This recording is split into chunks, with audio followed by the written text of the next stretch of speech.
பொண்ணு தாய் கிட்ட இருக்க 160 பவுன் எங்க இருக்குன்னு சொல்லாம ஆத்தா இறந்துச்சுன்னா அந்த நகை எங்க இருக்குன்னு தெரியாம போயிடும்னு சொல்லிட்டு 3 பசங்க யோசிச்சுட்டு இருந்திருப்பாங்க. கரெக்டா வீட்டுக்குள்ள இருந்து ஒருத்தவங்க வெளியே வந்து ஆத்தா இழுத்துக்கிட்டு இருக்கு, இன்னும் கொஞ்ச நேரத்துல போயிடும் அப்படின்றதுமே சொல்லியிருப்பாங்க. தாய் சாக போறாங்கன்றத தெரிஞ்சுக்கிறவங்க மருமகனுமே பயங்கரமா டான்ஸ் ஆடிட்டு இருந்திருப்பாங்க. பொண்ணு தாயோட பசங்களும் அம்மா இறந்துட்டு அந்த நகை இருக்கிற இடம் தெரியாம போயிடும்ன்றதுனால இப்ப அவங்க கட்லோட தூக்கிட்டு ஹாஸ்பிட்டல் கூட்டு போயிருப்பாங்க. அங்க இருந்த டாக்டர் என் சதத்துக்கு அப்புறம் கூட்டு வர வேண்டியதை நாங்க காப்பாத்தி தரோம் அப்படின்னு சொல்லி திட்டிட்டு இருந்திருப்பாரு. இப்ப இவங்க 3 பேரும் சேர்ந்து 50,000 அட்வான்ஸ் அமௌண்ட்மே பே பண்ணி இப்ப அவங்க அம்மாக்கான ட்ரீட்மெண்ட் ஆரம்பிச்சிட்டானுங்க. ஆத்தா எப்படி வீட்டுலதான் நகை வச்சிருந்திருக்கோன்றதுனால சுருளியா அவங்க வீட்டுல இருக்கவங்களும் எங்க போனாலும் கண்காணிச்சுட்டே இருந்திருப்பாங்க. மூத்த மருமகளும் என்ன அவ்வளவு டார்ச்சர் பண்ணிருக்காங்க. மதியத்துல கொஞ்ச நேரம் சாப்பிட்டு படுக்க விட மாட்டாங்க. களை எடுக்கிறதுக்கு போ, கூட பின்றதுக்கு போ, 4 காசு சம்பாதின்னு சொல்லி டார்ச்சர் பண்ணிக்கிட்டே இருப்பாங்க. இப்ப பார்த்தா அவங்களுக்கு ட்ரீட்மெண்ட் பண்றதுக்கு நம்ம காசுல கொடுக்க வேண்டியதா இருக்கு அப்படின்னு சொல்லி புலம்பிட்டு இருந்திருப்பாங்க. ட்ரீட்மெண்ட்டுக்கும் காசு இருந்திருக்காதுனால பென்னி அனுப்பி அவங்க ஒய்ஃப் கிட்ட நகை எல்லாமே வாங்கிட்டு வர சொல்லி இருந்திருப்பாங்க. இவங்க எல்லாரும் சீக்கிரட்டா அதை டீல் பண்ணிக்கிட்டு இருக்கத சுருளியோட பையனுமே நோட் பண்ணிட்டு இருந்திருப்பாங்க. அந்த பையனுமே அவங்க அப்பாவுக்கு கால் பண்ணி வீட்டுல இருக்க பொம்பளைங்க அன்னிக்கிட்ட அவங்க கிட்ட இருக்க நகையெல்லாம் கொடுத்து ஹாஸ்பிட்டல் செலவுக்காக காசுமே கொடுத்திருக்காங்க அப்படின்றதுமே சொல்லி இருந்திருப்பாங்க. தெரிஞ்சுக்கிட்ட சுருளியோட ஹஸ்பண்ட் இவங்க 3 பேரும் அவங்க அம்மா மேல அவ்வளவு பாசம்லாம் கிடையாது, தப்பா இருக்கே அப்படின்னு சொல்லிட்டு இப்ப அவருமே பென்னியை தேடிமே போயிருந்திருப்பாரு. பார்த்தா பென்னியும் ஒரு ஹோட்டல்ல பயங்கரமா சாப்பிட்டு உட்காந்துட்டு இருந்திருப்பாரு.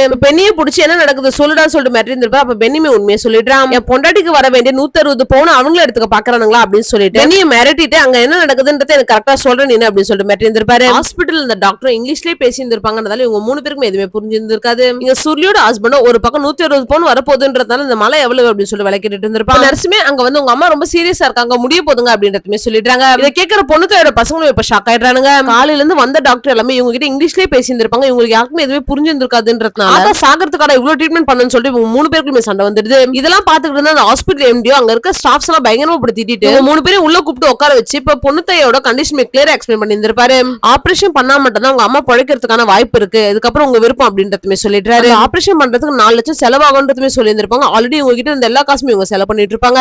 அதனால திரும்பவும் இவங்க 3 பேருக்குள்ளுமே சண்டை வந்துடுது. அவங்க அண்ணங்க செல்வத்தை போட்டு பயங்கரமா திட்டிட்டு இருப்பாங்க. அதனால இப்ப செல்வமே அங்க வெளியே வந்துட்டான். ரோட்டு ஓரமா ஒரு ஆம்புலன்ஸ்மே நின்னுட்டு இருந்திருக்கும். அதுக்கு ஃபேமிலியும் சீக்கிரம் வாங்கன்னு சொல்லி கத்திட்டு இருந்திருப்பாங்க. ஆனா டிரைவரோ ஓரமா நின்னு தம் அடிச்சிட்டு இருந்திருப்பாரு. பாக்குற செல்வமும் சீக்கிரம் போய் உங்களுக்கு ஹெல்ப் பண்ணுங்க சார், அவங்க பதறிட்டு இருக்காங்க, ஆம்புலன்ஸ் டிரைவர் வந்துட்டு இப்படி இருக்கீங்களே சொல்லி திட்டிட்டு இருந்திருப்பான். செல்வமும் அந்த ஆம்புலன்ஸ்ல இருக்க அந்த அம்மாவே போய் பாக்கலாம். பக்கத்துல இருந்தவர்கிட்ட ஏதாச்சும் பண்ணி காப்பாத்துங்க சார் அப்படின்றதுவே சொல்லிட்டு இருந்திருப்பாங்க. ஃபேமிலில இருக்கவங்க சீக்கிரம் ஏதாச்சும் பண்ணுங்கன்னு கத்திட்டு இருந்திருப்பாங்க. அப்போ அந்த ஆம்புலன்ஸ்ல இருந்தவரும் அந்த அம்மாவோட மூஞ்சில இருந்த ஆக்சிஜன் மாஸ்க் எடுத்துட்டாரு. கொஞ்ச நேரத்துல அந்த அம்மாவும் அங்கேயே இறந்து போயிட்டு இருப்பாங்க. இதெல்லாம் செல்வம் பக்கத்துல இருந்து பாத்துட்டு இருந்திருப்பான். அந்த போனவங்களோட பையன் நல்ல நேரத்துல இறந்துட்டாங்க அப்படின்னு சொல்லி சந்தோஷப்பட்டிருப்பான். இதெல்லாம் பாக்குற செல்வத்துக்கும் இப்ப ரொம்ப கஷ்டமாயிட்டு இருக்கும். அந்த ஆம்புலன்ஸ் டிரைவரும் ஃபர்ஸ்ட் டைம் ஒருத்தவங்க சாகறத நேர்ல பாக்குறியோ, அந்த அம்மாக்கு ட்ரீட்மெண்ட் பண்றதுக்கு காசு இல்லன்றதால திரும்ப வீட்டுக்கே கூட்டு போறாங்க. போற வழியிலேயே நடு ரோட்லயே நிறுத்தி தான் நல்ல நேரம் இப்ப எங்க அம்மா மூஞ்சில இருக்க மாஸ்க் எடுத்துருங்கன்னு சொல்லி கேக்குறாங்க. அப்படிலாம் பண்ண முடியாதுன்னு சொல்லிதான் நாங்க இவ்வளவு நேரம் சண்டை போட்டுக்கிட்டு இருந்தோம் அப்படின்றதுமே சொல்றாரு. பையன் பேசின எல்லா விஷயம் கேட்டுட்டு தான் இருந்திருக்கும். எந்த ஒரு பேரண்ட்ஸும் காசு இல்லன்றதுக்காக அவங்க பசங்க சாகறதுக்கு விட மாட்டாங்க. ஆனா காசு இல்லன்றதுக்காக பசங்களும் அவங்க அம்மா சாகடிச்சுன்னு சொல்லிட்டு முடிவு எடுத்துட்டானுங்க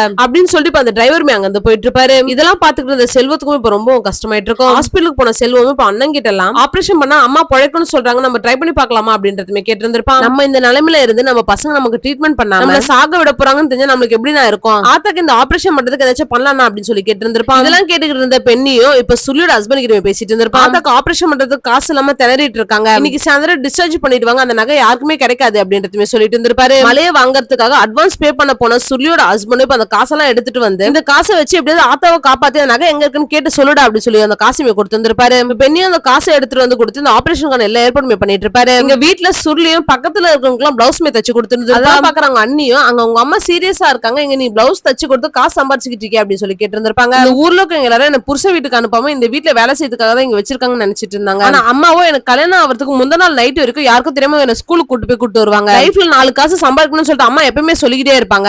அம்மா எனக்கு கத்து கொடுத்ததை வச்சு என் பிள்ளை நான் தனியாவே வளர்த்துப்பேன், அந்த அளவுக்கு எனக்கு மனதைரியம் இருக்கு. அதனாலதான் அம்மாவும் உங்களும் ஏதாச்சும் பண்ணுங்க காசு சம்பாதிங்கன்னு சொல்லிட்டே இருப்பாங்க. கல்யாணத்துக்கு அப்புறம் உங்களையும் பள்ளிக்கூடம் கூட்டு போன அம்மா நினைச்சாங்க. ஆனா அதுக்கு அண்ணங்க தான் ஒத்துக்கல. அம்மாவை புரிஞ்சு நடந்துக்கிட்டது நான் மட்டும் தான் அப்படின்றதுமே சொல்லிட்டு இருந்திருப்பாங்க. அதனால பொண்ணு தாயோட ஆபரேஷன் நல்லபடியா நடந்து முடிஞ்சிட்டு இருக்கோம். வெண்ணியும் ஊர்ல ஒரு சாவுன்றதால அது மாலை போடுறதுக்காக ஊருக்குமே வந்திருப்பான். இங்க கண்முழிச்சு உட்காந்துக்கிட்டு இருக்க ஆத்தா கிட்ட 3 பசங்களுமே உடம்பு முடியாம இருந்தப்ப ஏதோ கையை அசைச்சு சொன்னியம்மா என்னமா அது அப்படின்னு சொல்லி கேட்டு இருந்திருப்பானுங்க. உடம்பு முடியாம இருந்தப்ப என்ன வெளியே கூட்டு வரப்ப ஃபேன் ஆஃப் பண்ணாமே கூட்டு வந்துட்டீங்க, அந்த ஃபேன் ஆஃப் பண்ணீங்களா இல்லையா அப்படின்றதுமே கேட்டு இருந்திருப்பாங்க. இதை கேட்கறாங்க 3 பசங்களுமே கடுப்பாயிட்டானுங்க. 160 பவுன் நகை இருக்குன்ற விஷயத்த அந்த கடைக்காரர் வந்து சொல்லிட்டாரு எங்க கிட்ட, வாரம் ஞாயிற்றுக்கிழமை கிளம்பி நகை வாங்க தானே போவா அப்படின்றதுமே கேட்டு இருந்திருப்பானுங்க. அதான் பொண்ணு தாயும் நகை வாங்கலாம் போக மாட்டேன், டவுனை சுத்தி பார்த்து ஜாலியா என்ஜாய் பண்றதுக்காக போவேன் அப்படின்றதுமே சொல்றாங்க. இதெல்லாம் கேட்கற அவங்க பசங்க இப்ப பயங்கரமா ஷாக் ஆயிட்டு இருப்பாங்க. ஊர்ல சாவு நடந்த வீட்டுல ஒருத்தரை போட்டு பயங்கரமா அடிச்சுட்டு இருந்திருப்பாங்க. யாருன்னு பார்த்தா பொண்ணு தாய் கிட்ட 160 பவுன் நகை இருக்குன்னு சொன்னவரை போட்டு பயங்கரமா அடிச்சிட்டு இருந்திருப்பாங்க. இவனோட 160 பவுன் நகை காணாம போயிடுச்சு, அதுல இருந்து இவன் இப்படிதான் ஆயிட்டா, யாராவது செத்துட்டாங்கன்னா அவங்க வீட்டுக்கு போயிட்டு இந்த மாதிரி ஏதாவது கதை கட்டிட்டு வந்துருவான், இவனால எத்தனை குடும்பத்துக்குள்ள பிரச்சனை வந்திருக்கு தெரியுமா அப்படின்றதுமே சொல்லியிருந்திருப்பாங்க. ஹாஸ்பிட்டல்ல பொண்ணு தாயுமே டிஸ்சார்ஜ் பண்ணிட்டு இருப்பாங்க. இதெல்லாம் அந்த ஊர்ல இருக்கவங்க எல்லாருக்குமே தெரிய வருது. பொண்ணு தாய் உயிரோட வரத பாக்குறது ஊர்ல இருக்கவங்க எல்லாருக்கும் இப்ப கடுப்பாயிட்டு இருக்கோம். வீட்டுக்கு போன பொண்ணு தாயுமே அந்த கட்டிலுமே உட்காந்துட்டு இருந்திருப்பாங்க. அப்ப வீட்டுல இருக்க பொம்பளைங்களை மட்டும் மேல வர சொல்லியிருந்திருப்பாங்க. அந்த கட்டில இருந்த சீக்ரெட் லாக்கருமே திறந்து காட்டுறாங்க. பார்த்தா அதுல 300 பவுன் நகைமே இருந்திருக்கும். இந்த 300 பவுனை நீங்க 4 பேர் சரிசமமா எடுத்துக்கோங்க. நான் இந்த வீட்டுக்கு வரப்ப என்கிட்ட இந்த பல்லாங்குழி மட்டும் தான் இருந்துச்சு. இது வெறும் விளையாட்டு இல்ல, இதுல லைஃப் லெசனே இருக்கு. நான் சிக்கனமா கரெக்டா இருந்ததால் மட்டும் தான் என்னால இவ்வளவு சேமிக்க முடிஞ்சது. அப்படி சேர்த்து வச்ச சேமிப்பே நம்ம ஒரு நாள் காப்பாத்தோம். நம்ம யார் கையுமே எதிர்பார்க்க வேண்டிய அவசியமே இருக்காது. இந்த ஊர்லயே பொம்பளை பேர்ல இருக்க ஒரே வீடு இந்த வீடு மட்டும் தான். சம்பாதிக்க ஆரம்பிச்சுட்டா மத்த சுதந்திரம் தன்னால வந்துரும். நம்மள காக்கிறதுக்காக ஆம்பளை தெய்வத்தை வழிபடுறோம், ஆனா காசு படிப்புக்கு பொம்பளை தெய்வத்தை தான் வழிபடுறோம். ஏன்னா பொம்பளைங்க தான் குடும்பத்தை ஒழுங்கா நடத்துறதுக்கும் காசை கரெக்டா ஹேண்டில் பண்றதுக்கும் தெரியும். நீங்க இந்த நகைக்காக தான் எனக்கு எல்லா வேலையும் செஞ்சீங்கன்றது எனக்கு நல்லாவே தெரியும். என்ன காப்பாத்துறதுக்காக பசங்க கடங்காரன் ஆயிட்டானுங்க, அதனால இந்த நகையை நீங்க 4 பேரும் சமமா எடுத்துக்கோங்க அப்படின்றதுமே சொல்லிடுறாங்க. அதை கேட்கிற அவங்களோட மருமகளுக்கு எல்லாம் ரொம்ப சந்தோஷமாயிட்டு இருக்கும். சுருளியும் அவங்க ஹஸ்பண்ட்லயும் பஞ்சாயத்துல பேசி அவங்க 2 பேருமே பிரிச்சு விட்டுட்டு இருப்பாங்க. சுருளியோட ஹஸ்பண்ட் இனிமேல் ஒழுக்கமா இருந்து பொழைச்சுக்க அத்தை அப்படின்னு சொல்லிட்டு அவங்க அத்தையிட்டு கெஞ்சிட்டு இருந்திருப்பான். பொண்ணு தாயும் பொழுது மட்டும் இல்ல பொம்பளையும் போனா வரமாட்டா அப்படின்னு சொல்லிட்டு அவங்களுமே அங்க இருந்து கிளம்பிட்டு இருப்பாங்க. பொண்ணு தாயும் சுருளிக்கு அடுத்த கல்யாணத்தை பத்தி பேசிட்டு இருந்திருப்பாங்க. உன் புருஷன் என்ன கல்யாணமே பண்ணிக்காம அப்படியே இருக்க போறான், நீ மட்டும் இதுக்கு இப்படியே இருக்கணும், வேற ஒரு கல்யாணம் பண்ணிக்கோன்னு சொல்லிட்டு அவங்க பையனுமே கூப்பிட்டு அம்மாக்கு கல்யாணம் பண்ணி வைக்க போறா, உனக்கு ஓகேவா அப்படின்னு சொல்லி கேட்டு இருந்திருப்பாங்க. பையனும் யாரு மாப்பிள்ள அப்படின்னு சொல்லி சந்தோஷமா கேட்டு இருந்திருப்பான். பெண்ணியும் கல்யாணம் ஆகாம ரொம்ப வருஷமா இருந்திருப்பான், அதனால சுருளி கூட இப்ப கல்யாணம் பண்ணி வச்சிடுறாங்க.